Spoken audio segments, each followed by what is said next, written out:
नमस्ते दोस्तों, welcome back to our channel. आज हम जानेंगे एक ऐसे सल्तनत के बारे में जिसने भारत को 300 साल तक रूल किया, जिसने दुनिया के सबसे खूबसूरत मॉन्यूमेंट्स बनाए और जिसने हिंदुस्तान की तकदीर ही बदल दी। Yes, I am talking about the great Mughal empire.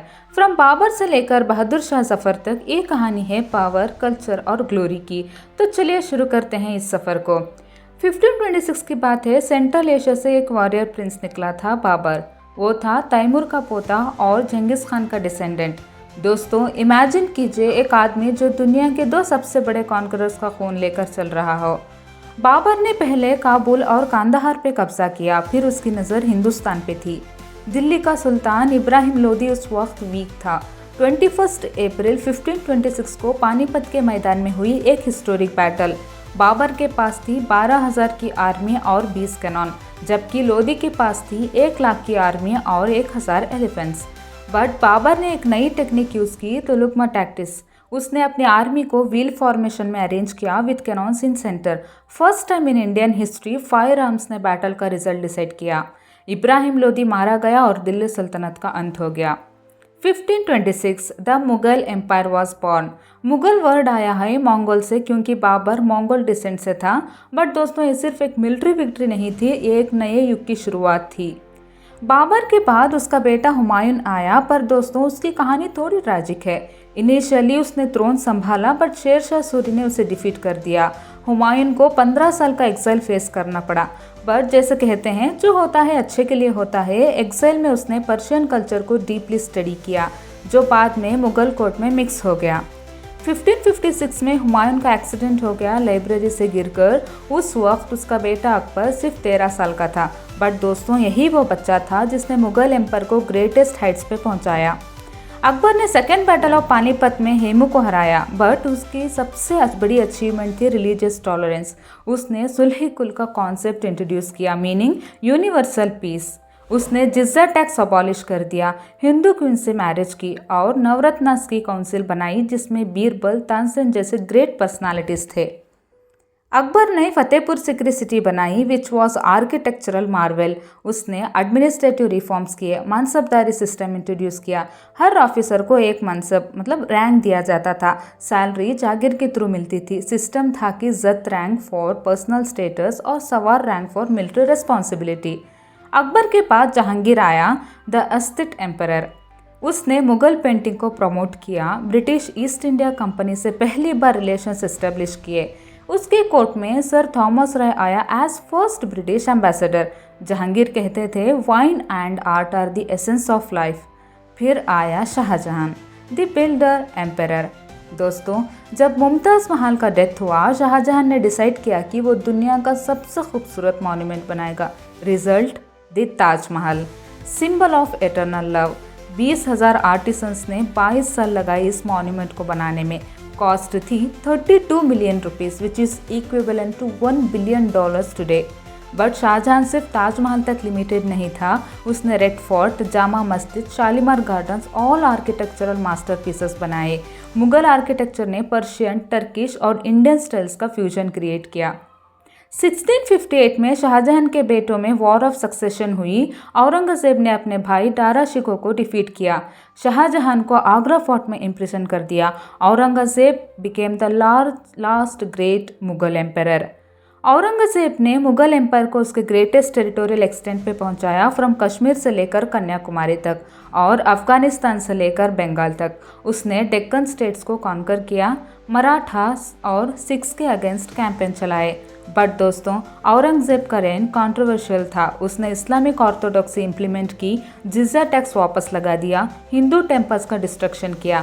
उसने फतवा आलमगिरी कंपाइल करवाया, इस्लामिक लॉ का कोड।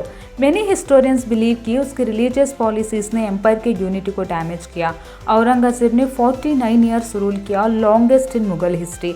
बट उसकी डेथ के बाद एम्पायर का डिक्लाइन शुरू हो गया। मुगल एडमिनिस्ट्रेशन सिस्टम दुनिया का मोस्ट सोफिस्टिकेटेड था। डेली कोर्ट लाइफ का शेड्यूल फिक्स था। सुबह दरबार यानी morning assembly, public audiences, administrative duties, अदब का कॉन्सेप्ट था, strict etiquette for court behaviour. Mansabdari system के थ्रू हर ऑफिसर को स्पेसिफिक ड्यूटीज दी जाती थी। Cavalry was the backbone. Mansabdars had to maintain horses, soldiers, equipment. डाक सिस्टम था, यानी कि horse branding to prevent fraud. 10 soldiers के लिए 20 हॉर्सेस मेंटेन करने पड़ते थे रिप्लेसमेंट के लिए। Mughal economy was primarily agrarian. Zabt system के थ्रू लैंड रेवेन्यू कलेक्ट किया जाता था, generally 1/3 of produce. Trade route secure थे, ग्रैंड ट्रंक रोड कनेक्ट करता था पेशावर से बंगाल तक। इंटरनेशनल ट्रेड फ्लरिश हो रहा था, textile, spices, precious stones export हो रहे थे। और कल्चरली भी मुगल्स ने कमाल कर दिया। Persia was court language, but Urdu का डेवलपमेंट हुआ, mix of Hindi, Persian, Arabic, Turkish. Great poets हुए, मिर्ज़ा गालिब, मीर ताक़ी मीर, तुलसीदास, सूरदास। ट्रांसलेशन मूवमेंट चला, संस्कृत टेक्स्ट ट्रांसलेट हुए पर्शियन में। और खाना पीना दोस्तों, मुगल्स ने कुलिनरी आर्ट को नया लेवल दिया। बिरयानी, पुलाव, कबाब, कुरमा सब उनके कॉन्ट्रीब्यूशंस थे। रॉयल किचन में 100 से भी ज़्यादा डिशेस बनते थे। Tandoor cooking, use of dry fruits, aromatic spices, all Mughal innovations. और 1707 में औरंगज़ेब की डेथ के बाद एम्पायर का डिक्लाइन शुरू हो गया। सक्सेसर्स वीक थे, बहादुर शाह फर्स्ट, जहांगीर शाह, फारूक सियार। कोर्ट में फैक्शनलिज्म, नोबेल्स का पावर स्ट्रगल, रीजनल गवर्नर्स ने इंडिपेंडेंस डिक्लेयर कर दी। मराठास ने मुगल टेरिटरीज पे अटैक करना शुरू किया। शिवाजी ने गेरिला वारफेयर से मुगल आर्मी को हराया। नादिर शाह ने 1739 में दिल्ली लूटा, पिकॉक थ्रोन ले गया, 30 करोड़ रुपीस का लॉस हुआ। फिर आए ब्रिटिश। 1757 में बैटल ऑफ प्लासी, 1764 में बैटल ऑफ बक्सार। ब्रिटिश ने बंगाल पे कंट्रोल कर लिया। 1803 में दिल्ली भी ब्रिटिश के हाथ में चला गया। लास्ट मुगल एम्परर बहादुर शाह जफर सिर्फ नॉमिनल रूलर रह गया। 1857 में फर्स्ट वॉर ऑफ इंडिपेंडेंस हुई। सिपॉइस ने बहादुर शाह जफर को लीडर बनाया, बट ब्रिटिश ने रिवॉल्ट को क्रश कर दिया। एम्परर को बर्मा एक्साइल कर दिया गया। 1858 में मुगल एम्पायर को ऑफिशियली अंत हो गया। पर दोस्तों, मुगल एम्पायर सिर्फ हिस्ट्री नहीं है, it's alive in modern India. Taj Mahal अभी भी वर्ल्ड हेरिटेज है। Red fort independence day celebration का सेंटर है। उर्दू हमारी ऑफिशियल लैंग्वेजेस में से एक है। मुगल्स ने जो कल्चरल सिंथेसिस क्रिएट किया वो आज भी इंडिया की आइडेंटिटी है। गंगा जमुनी तहजीब, आर्किटेक्चर में इंडो इस्लामिक स्टाइल, क्यूजीन में मुगलाई फूड, लैंग्वेज में हिंदुस्तानी, ड्रेस में शेरवानी, शरारा, सब उनकी लेगेसी है।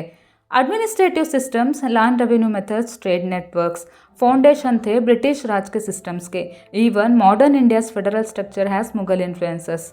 दोस्तों, 300 साल का ये सफ़र सिर्फ एक एम्पायर की कहानी नहीं है, ये है सिविलाइजेशन के एवोल्यूशन की कहानी। फ्रॉम बाबर से military genius to Akbar secular policies, from Shah Jahan architectural marvels to Aurangzeb's religious orthodoxy, Mughals ने इंडिया को जो दिया वो टाइमलेस है।